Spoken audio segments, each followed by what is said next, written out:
And Phil was formulating a question. I rudely interrupted.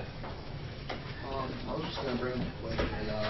I'm sure everyone had the experience of when they wake up from a dream. They say, "Oh my God, I can't believe I just had that dream," and then 10 seconds later they forget all about it. Mm-hmm.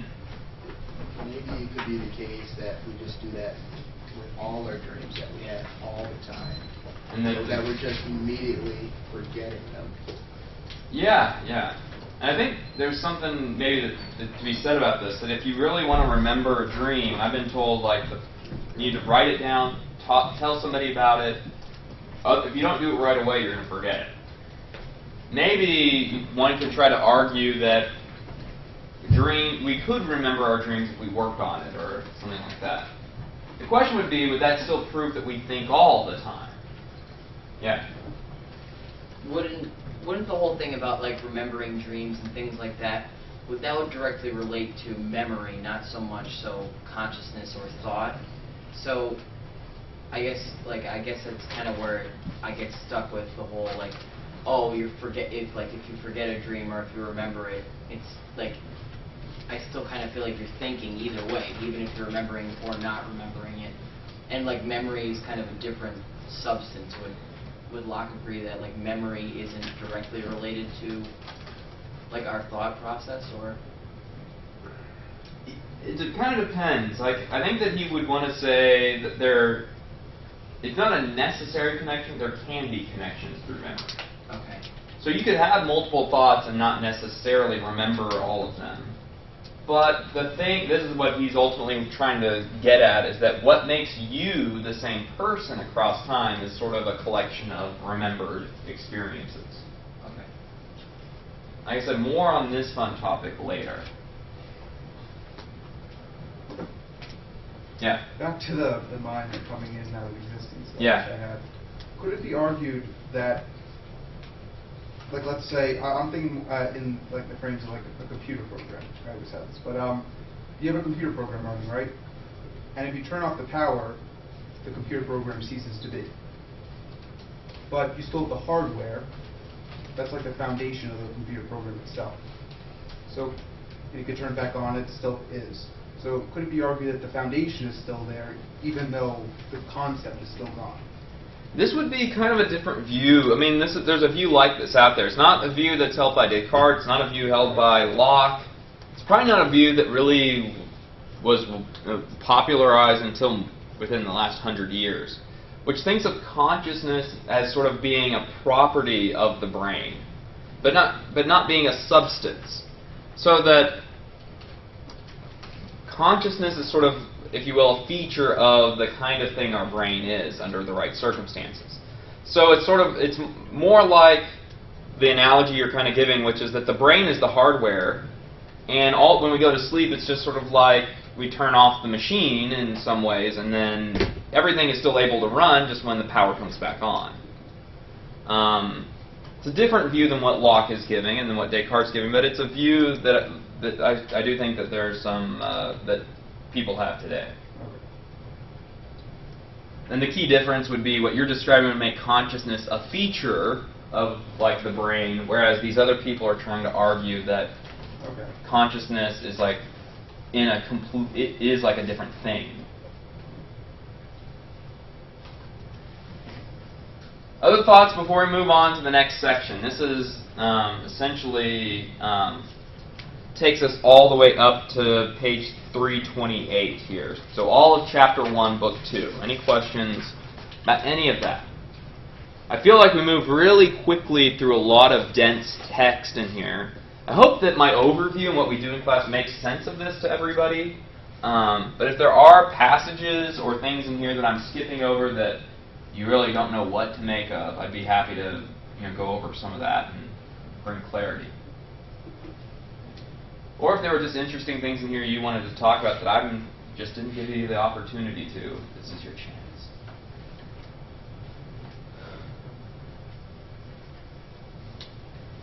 So let's talk then about book 2, chapter 2. And here he talks about the nature of simple ideas. Simple ideas are the most basic ideas that can be thought in isolation from other ideas. What does that mean? Actually, let me start with a complex idea. An apple is a complex idea. It's composed of several ideas. It's composed of the idea of redness, roundness, sweetness, and hardness. You take away, so what would be a simple idea? A simple idea would just be one of those things. The redness alone. The roundness alone. The hardness or the sweetness. Any of those things taken by itself is a simple idea. And if you think about it, your simple ideas are not composed of any other ideas. It's not like your idea of redness. When you think about like the bright color of red, that's just a very simple idea. It's not made up of anything else. Could you then say that a simple idea is sort of like the essence of a thing? Or is that? Not necessarily. Okay. It might be, these would be like the building blocks of how we think about things, like apples. So you wouldn't want to say, for instance, the essence of being an apple is to be red. Okay, because that would be more complex. Well, partly because we think apples can also be green. And there might be other things that make something an apple. It's just, in this particular case, this one happens to be red. So the difference between simple and complex is that complex ideas are combinations of ideas. So once again, an apple is a complex idea because when you think about an apple, you're thinking about several ideas joined together. You're thinking of the unification of redness, roundness, sweetness, firmness, all of those in one. Whereas a simple idea is just the redness considered on its own, the hardness considered on its own.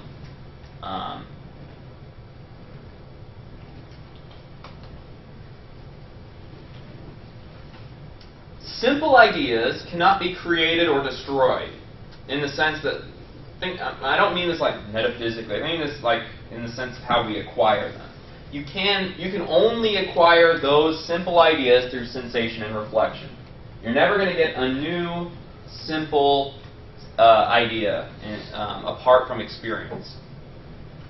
The implication for this, then, is that the only truly original part of human creativity consists in repeating, comparing, and combining simple ideas in a potentially infinite number of ways.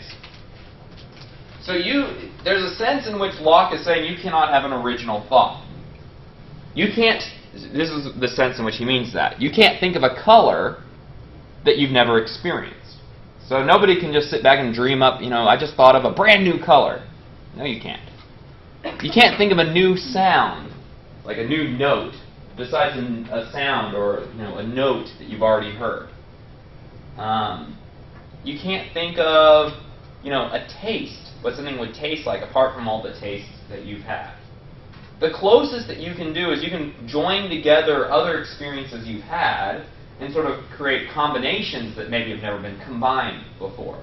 But those combinations are going to be the results of simple ideas that you got through experience.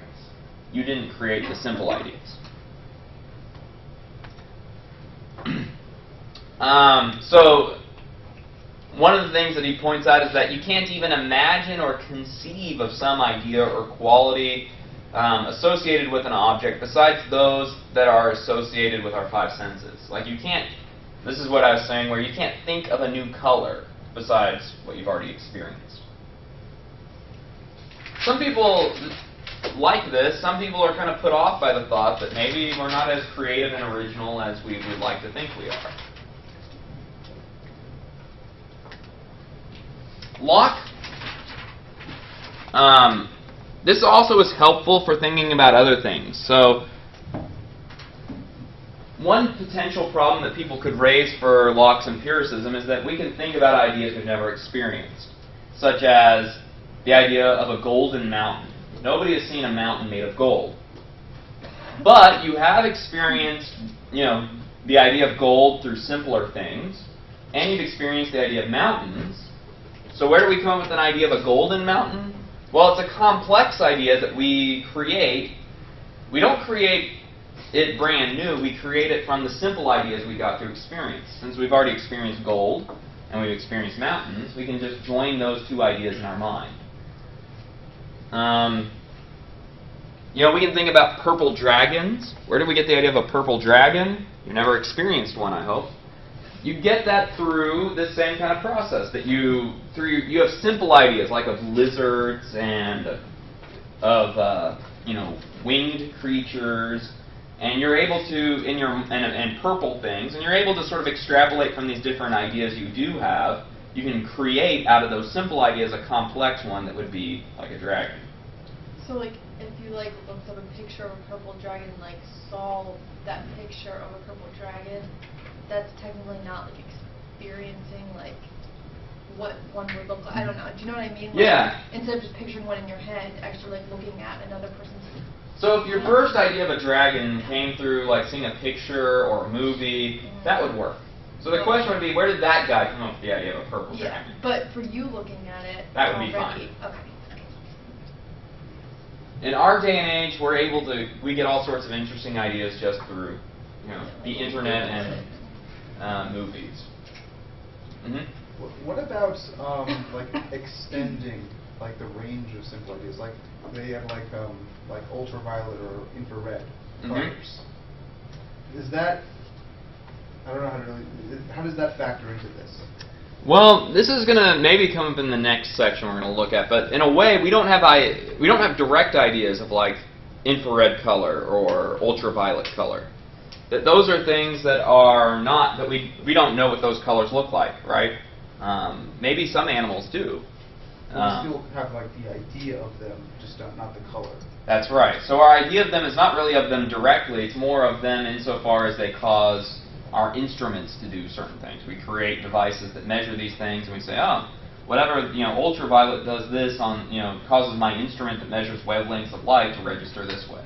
So that's what ultraviolet is. Whereas when you talk about red, we don't typically think of red as, oh, it's that thing that causes this device to measure wavelengths of light a certain way. We say, no, I know what red is directly. Yeah. So if you could, like, let's say, engineer someone so they could see more colors, would that be considered having more simple ideas? Yeah. No? I think so. Oh, all right. Because I think they would have ideas about like what ultraviolet colors are that we don't really know. I mean, think about this. Compare your vision with somebody who's born colorblind. They might have some idea of like what red and blue and green are. Like in terms of, I know stop signs are supposed to be red. Everyone tells me that. I know that, red is supposed to be darker than pink. But they don't really know what red is in the same way you and I, if you're not colorblind, know what red is. That would be the same analogy if we were able to create people, genetically engineer or modify their eyes or something to where they can see ultraviolet. They would kind of be like, I know what ultraviolet colors are in a way you don't really know.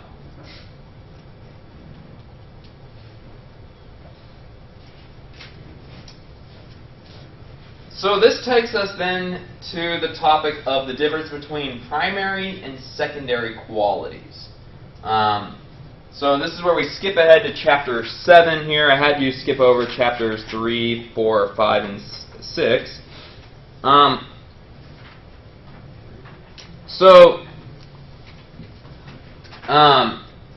Let's take a look at section 2 here, and I want you to be thinking about this question as we read through this.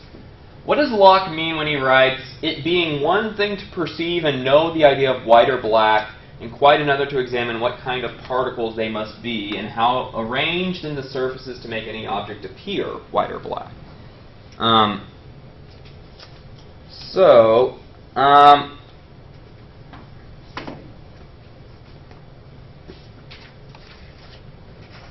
Make sure I get the. This should be chapter 8. I have this on the wrong thing. So look on 332. And I'm just going to read all section 2 there on 332. So he says, "Thus the ideas of heat and cold, light and darkness, white and black, motion and rest, are equally clear and positive ideas in the mind, though perhaps some of the causes which produce them are barely privations and subjects from which our senses derive those ideas. These the understanding in its view of them considers all as distinct positive ideas, without taking notice of the causes that produce them, which is an inquiry not belonging to the idea as it is in the understanding, but to the nature of the things existing without us.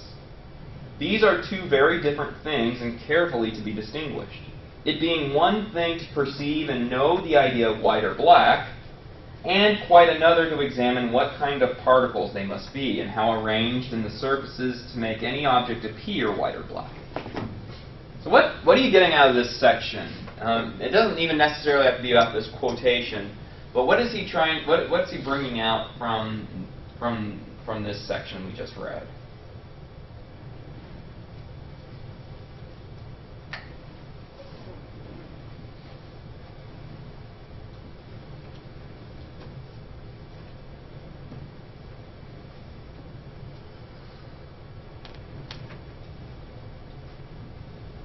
Anybody have a guess?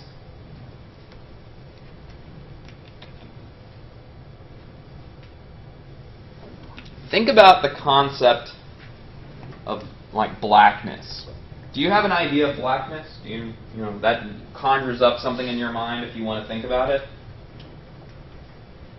Is blackness, like, is black something, or is black the absence of something? How about this? This is kind of related to this. Do you have a concept of what a whole is? Do you have an idea of what a whole is? Are holes something, or are holes the absence of something? You have the idea of cold. Is coldness, once again, something, or is coldness the absence of heat?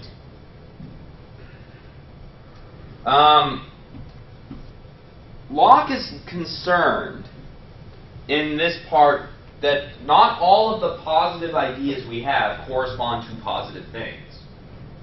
Another example he uses in this part of the book, he talks about shadows. Shadows are not like substantial, real things. Shadows are, once again, the absence of light. It's the absence of light that happens to trace, the shape that blocks the light. That's how we do. See? So, shadows are not something, they're the absence of light. How do we get... He's concerned that we get these positive ideas of things, like we positively have a concept of a whole, of darkness, of cold, of shadows. But that doesn't mean that our ideas necessarily correspond to something that really exists. So just having an idea about something doesn't tell you that that idea must correspond to some real existing thing. So what we need to do is reflect on this and figure out what can we say about the nature, the fact that we have ideas, what can that tell us about reality? Just having an idea is not enough to tell us that it's real. We need to be able to think about which ideas correspond to reality or not, or how to analyze that relationship. Does that make sense? Just because you have an idea of what a whole is, that doesn't mean a whole is something. You have an idea of what space is. That doesn't make space something. Space might be the absence of things, right? So, for this reason that we have these ideas that may not correspond to actual existing things, or that may not correspond to positively existing things, we need to distinguish ideas as they exist in a person's mind and the qualities that exist in material objects that cause us to have these ideas. If we can make those distinctions, that will actually help us make sense of this problem. And we will actually be able to, we won't fall into skepticism. It will help us understand the nature of the world and everything around us. So, all of this then is to say, let's think about qualities of objects. Look on section 8 on 333.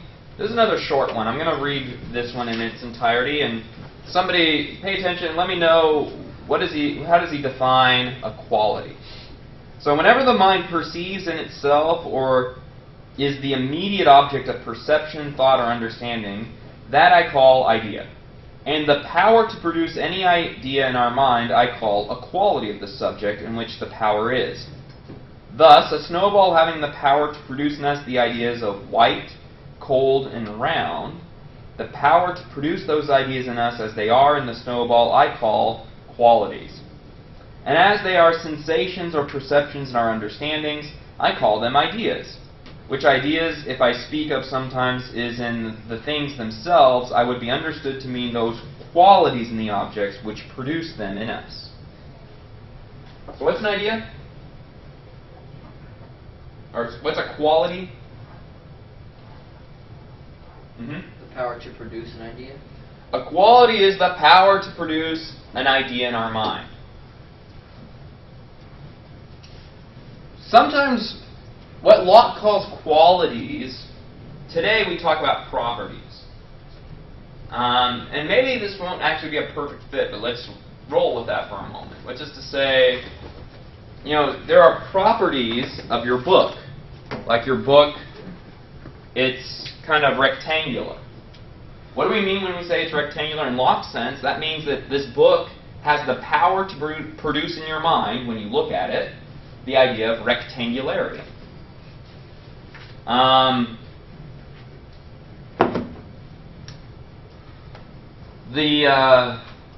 lot of you have drinks on your desk. All those things have all sorts of interesting qualities. They cause you to have ideas about the way they taste, the way they smell. The bottles that they are held in have the power to produce in us the ideas about the shape of it, the way it feels.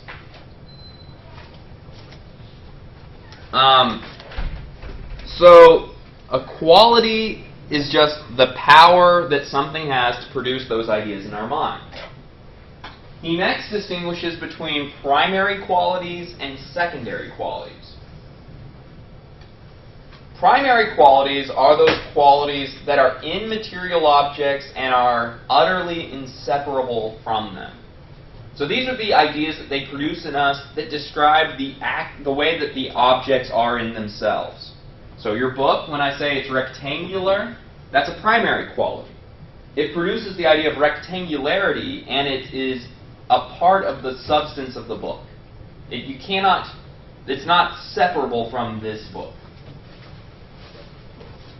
The fact that your book is a solid object is also a primary quality. That this book is a solid entity, something can't pass through it. That idea that's produced in us describes the way the book is in its own self. You can't separate the solidity from the book. He talks about motion being another one of these. If the book hopefully is at rest, it's not moving, that is describing the nature of the book itself. It's not illusory. And number, what he means by that is like you have the idea there is one book here, not 2 or 3 or 4. Since it forms in your mind the idea one book, that is a description of that substance. In contrast to primary qualities, there are secondary qualities. Now, secondary qualities are qualities in objects that produce ideas in us. But you'll notice that these ideas that they produce in us are not in, the ideas are not in the substances. So these would include things like colors, sounds, tastes, scents. These are things that objects cause you to have ideas of, but they are not in, these ideas are not really a part of the substances themselves. Let me see if I can illustrate it this way. Out in the world, this is a lemon. And when you encounter a lemon in the right way, it causes you to form certain ideas about it. You form 2 kinds of ideas about the lemon. Primary ideas that are formed as a result of primary qualities and ideas that are formed as a result of secondary qualities. The ideas that you have of a lemon that are its primary qualities involve that kind of oval, spherical shape of it, that it is one entity, and in this case it's not moving. those are all qualities that are in the object itself. The lemon has those qualities even if you're not around to experience them. It also produces these other kinds of qualities, like that the lemon is yellow, that the lemon is sour, that the lemon is firm. These are ideas it causes you to have, but these ideas are not in the lemon itself. These are ideas that only exist in your conscious experience of the lemon. That these ideas don't correspond to the reality of the lemon itself, it just corresponds to your experience of the lemon. So, color, so this is really interesting to think about, is that color is not a real feature of the world, according to Locke. Colors are more of like a psychological byproduct that we have because we encounter things in the world. But the world, in and of its true nature, if you were to encounter the world as it really exists, it would not be colored at all. After all, colors can change. Colors are different on different lighting conditions. If we had different rods and cones in our eyes, we would see colors differently. Couldn't those primary qualities change, though? Like what if somebody, I mean, it's obviously not very probable to happen, but never experienced a real, like, oval, spherical-shaped lemon. Like, they just only saw, like, a slice of one, like, that you put on a, like, a cup or something like that. And they had no idea, like, of any of the primary qualities. Yeah. Like, the shape could be changed, or... Then what we'd say is we would give a similar kind of account, but just of the wedge, right? So the shape would, instead of being oval, spherical shape, it'd be that kind of like crescent, wedge shape. So would it still be a lemon, though? Yeah. I mean, we might get technical and talk it's maybe a part of a lemon or a piece of a lemon. Right. But in a way, that's not what I don't want to focus too much on. Like, Locke isn't thinking about like universal knowledge of lemonhood here. He's thinking more about particular knowledge of like this thing in front of me. What is that particular thing? Oh, okay, all right. Yeah, but if you haven't ever like experienced the shape of like a square for something else or a rectangle for a book, then that wouldn't be able to be a primary quality for you. You know what I mean? But you would get it the minute that you have the experience. So Locke's not saying that you could conjure up any of this apart from experience. He's saying in the moment of experience, when you're looking at the object, this is what's going on. Is he saying that primary qualities point to reality, whereas secondary would point to our perception Yes. of reality? So this is one thing that we should be moving to as we're thinking about that initial problem of like knowledge of like holes and darkness and cold, is that he's trying to start to sift out how there are some things that describe the way things are in their real nature, and then there are some things that are just sort of psychological byproducts of our experience. And that we should attribute reality to the primary qualities and not attribute reality to the secondary ones. Yeah? Would the porous texture be a primary quality or a secondary quality? Or could it be both? It depends on how you want to describe this. So this would be the case almost for all these qualities, which is that if what you mean by the porous texture, the way it feels, like when that sensation you get when you rub your fingers across, that would be secondary. But if what you mean is like the surface structure itself, like the way that the molecules are arranged that creates that texture, that would be a primary quality. And that's the way to really think about this. The reason why I did this in black and white is to highlight that color is not a primary quality. What Locke says are real, in a way, I mean, this is me kind of updating the science a little bit, but is that essentially what exists are molecules arranged in certain ways. When these molecules are arranged in certain ways, they causally interact with our senses, and we have been wired in certain ways so that when we interact with a lemon, it causes us to have these ideas, like that it's yellow and that it's sour. But we could have been wired differently. We could have been wired such that when we bite into a lemon, it tastes sweet, like an apple. Or that instead of seeing it as yellow, it could look, that'd be the inverse on the color scale there. I don't know what that would be, what, like orange or something? Maybe not. Let's say orange. That you don't have. It wasn't the case that it had to be this way.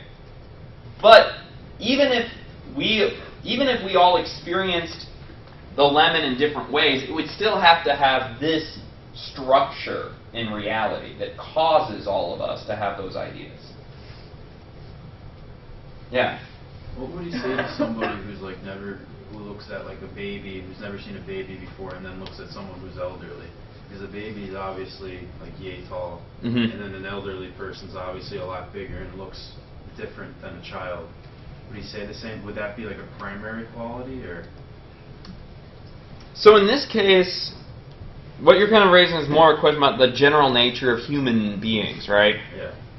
He would, and I think in this case he would say that is something that it would take more study to figure out. Okay. That you wouldn't be able to, on his view, connect those dots right away. That for all you know, I mean, that you would just say, well, I know what they're like when they're born, I know what they're like when they're older, but I don't know the in-between. Yeah. Why is sperm a secondary quality? When I mean by firm, I mean like the sensation of like when you grip it. Okay. So would like a primary quality be like how actual hard it is? Yeah, so like we could call the primary quality like the solid, that it's solid, or perhaps describe it that way. So when you look outside and you see the grass is green, the grass is not really green. The only sense in which we say the grass is green is what you mean is the grass has the power within it to cause me to experience greenness when I look at it. But it's not like when you stop looking at the grass, it no longer has the sensation of like bright green in it. The bright green is something that is only in your mind.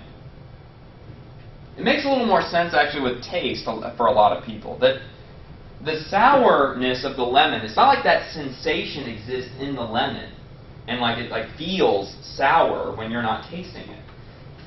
The sensation of the sourness is only something that exists in your mind. And it just happens that this molecular configuration of a lemon, when it touches your taste buds, causes you to have the sensation of that sour experience. But it's not like the sourness itself is inside the lemon and it's feeling sour and you're just tapping into that when you bite into it. Other questions about this. Sometimes the easiest way to make sense of what's going on is to ask, these sort of like, okay, what about this? What about that? Yeah. You might have said this already, but is he going to get into like the qualities, or are we going to talk about what the qualities of the soul would be? This is something we're going to talk a little bit about in this reading. Just as a preview, he's going to be very non-committal on that. Okay. Other thoughts?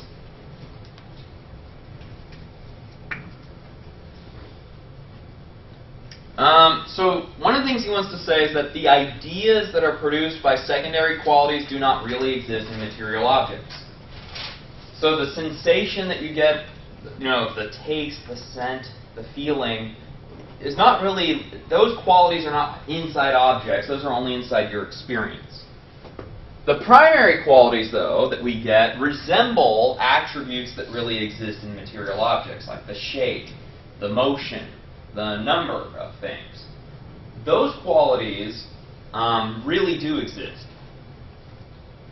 So the age-old question, a tree falls in the forest, no one is around, does it make a sound? Locke, in a way, kind of has a way of answering that. What he would say is that if nobody is there to experience the tree falling in the forest, you have, the motion and the shape of the tree, all those things really exist. There are sound waves that are generated as a result of that. But is there the sensation of sound, that crashing noise? Does it exist? No. You'd have to have a human observer there, and if they observed it, then those primary qualities would cause the observer to have the experience of the sound. Yeah? So Locke is going along with the idea that the senses are just tricking you all the time to perceive primary qualities, as he puts it, in a certain sense. he would want to stay away from the word tricking. He doesn't think that it's all this like grand illusion, as much as just with a little bit of thought, we're able to tell that secondary qualities are only in our experience, but the primary qualities that we get through experience are real. And maybe as an interesting test case, you could ask, how could you have the idea of shape without the idea of color? But the shape is the primary quality, the color is the secondary one.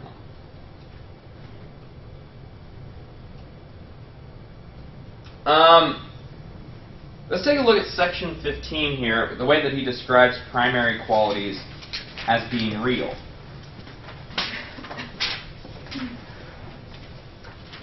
So this is another short one here. He says, ideas of primary qualities are resemblances this is the section heading, of secondary not. All right. From which I think it is easy to draw this observation that ideas of primary qualities of bodies are resemblances of them, and their patterns do really exist in the bodies themselves. But the ideas produced in us by these secondary qualities have no resemblance of them at all.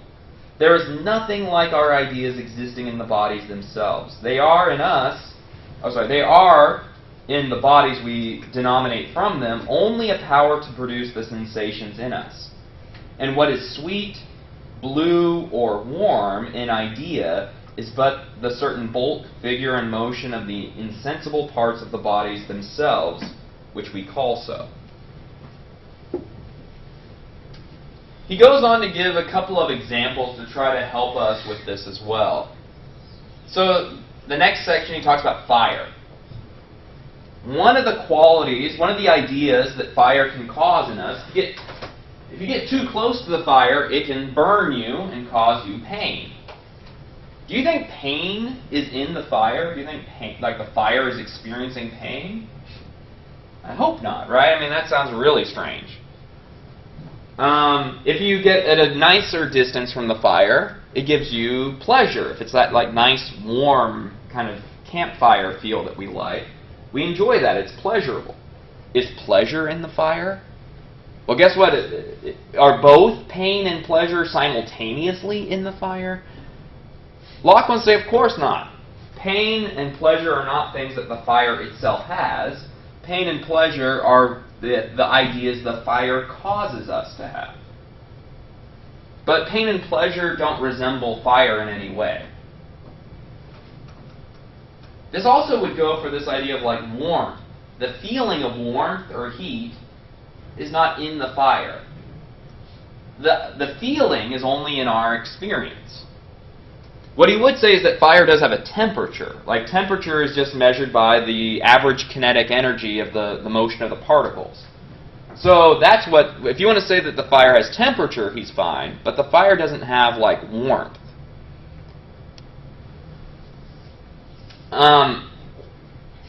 He says that that primary qualities, one reason we think of them as the real qualities is because they would exist even if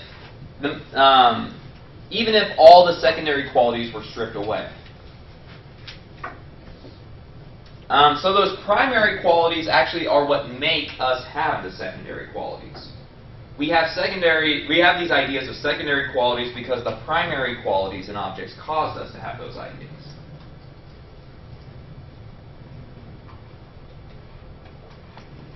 In section 21, he gives this really neat idea, this really neat thought experiment. This actually predates Locke, from what I understand, by maybe a millennia. But Locke gets a lot of credit for this. We're not going to read this section, I'll just explain it to you. Take two hands, put one in cold water and one in hot water. And then in a third pail in front of you, there's lukewarm water. After you soak your hands for a couple minutes in both, and you put them both in the lukewarm water, what will they feel like? What will the hand that was in cold, what will it feel? Warm. And one that was in the hot water? Cold. Is the water in front of you simultaneously hot and cold? No. That would be contradictory. You can't have both hot and cold in the same thing. What's going on there? Well, that shows that hot and cold feelings are not in objects. They're just in your experience. You can have sort of two separate experiences, because this is an experience with a cold hand and an experience with a hot hand. So would the fact the water is lukewarm be its primary quality, and then the secondary would be the quality that you're experiencing cold and warm? Yeah. I mean, the only thing when you talk about lukewarm, all I would want to modify that as is just, once again, that's not a feeling, it's not how it feels, it's more about how the average kinetic motion of the molecules in there is measured. Because it would have that average kinetic motion even if you weren't in there feeling it. But that sensation of hot or cold you get out of it is only something that you get because you are experiencing it. And there's nothing special about the water feeling hot or cold. It's relative to you. Like, that same water could feel hot to somebody and it could feel cold to someone else. Have you ever been like to somebody's house that has like a hot tub next to a pool? And you can sit in the hot tub for a while, and then when you get up and you jump in the pool feels really cold.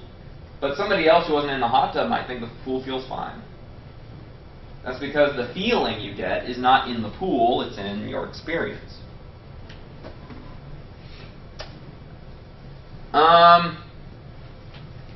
Any questions, comments about the distinction between primary qualities and secondary qualities, and how this is actually supposed to be helpful for the way that our ideas inform us about the reality outside of us?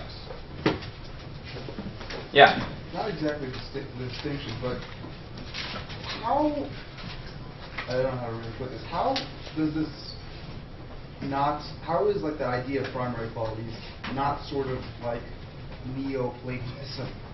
What do you mean by that? Like, because he's saying that they exist. So what he means is that outside your mind. So the key thing there is that they resemble, not the idea is that they cause us to have resemble the qualities in the things. So he doesn't want to say that the thought of rectangularness is in the book, but what the idea of rectangularness resembles a quality in the book. Okay. So all he wants to say is that the reality that he's talking about is grounded in the particular things themselves. Okay.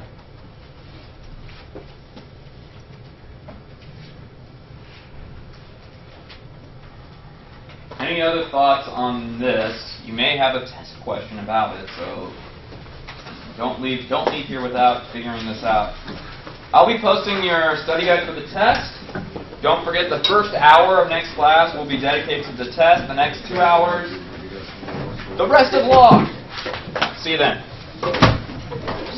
So just to straighten this out. It's probably not a view that really was popularized until within the last 100 years, which thinks of consciousness as sort of being a property of the brain, but not being a substance. So that consciousness is sort of, if you will, a feature of the kind of thing our brain is under the right circumstances. So it's more like the analogy you're kind of giving, which is that the brain is the hardware, and when we go to sleep, it's just sort of like we turn off the machine in some ways, and then everything is still able to run just when the power comes back on. It's a different view than what Locke is giving and than what Descartes is giving, but it's a view that I do think that there's some that people have today. And the key difference would be what you're describing would make consciousness a feature of like the brain, whereas these other and Phil was formulating a question I rudely interrupted. I was just going to bring up a question. I'm sure everyone had the experience of when they wake up from a dream. They say, "Oh my God, I can't believe I just had that dream," and then 10 seconds later they forget all about it. Mm-hmm. Maybe it could be the case that we just do that with all our dreams that we have all the time, And so that we're just immediately forgetting them. Yeah. And I think there's something maybe to be said about this, that if you really want to remember a dream, I've been told you need to write it down, tell somebody about it. If you don't do it right away, you're going to forget it. Maybe one could try to argue that we could remember our dreams if we work on it or something like that. The question would be, would that still prove that we think all the time? Yeah. Wouldn't wouldn't the whole thing about like remembering dreams and things like that, would that directly relate to memory, not so much so consciousness or thought? So I guess that's kind of where I get stuck with the whole like, oh, if you forget a dream or if you remember it, it's like I still kind of feel like you're thinking either way, even if you're remembering or not remembering it. And like memory is kind of a different substance. Would Locke agree that like memory isn't directly related to like our thought process, or? It kind of depends. Like, I think that he would want to say that it's not a necessary connection, there can be connections through memory. Okay. So you could have multiple thoughts and not necessarily remember all of them. But this is what he's ultimately trying to get at, is that what makes you the same person across time is sort of a collection of remembered experiences. Okay. Like I said, more on this fun topic later. Yeah. Back to the mind and coming in and out of existence that Yeah. I had.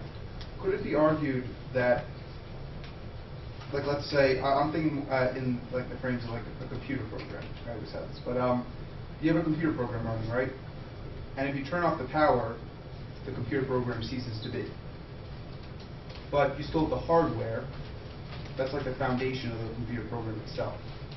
So you could turn it back on, it still is. So could it be argued that the foundation is still there, even though the concept is still gone? This would be kind of a different view. I mean, there's a view like this out there. It's not a view that's held by Descartes. It's not a view held by Locke. But people are trying to argue that consciousness is like it is like a different thing. Other thoughts before we move on to the next section. This is essentially takes us all the way up to page 328 here. So all of chapter 1, book 2. Any questions about any of that? I feel like we move really quickly through a lot of dense text in here. I hope that my overview and what we do in class makes sense of this to everybody. But if there are passages or things in here that I'm skipping over that you really don't know what to make of, I'd be happy to go over some of that and bring clarity. Or if there were just interesting things in here you wanted to talk about that I just didn't give you the opportunity to, this is your chance.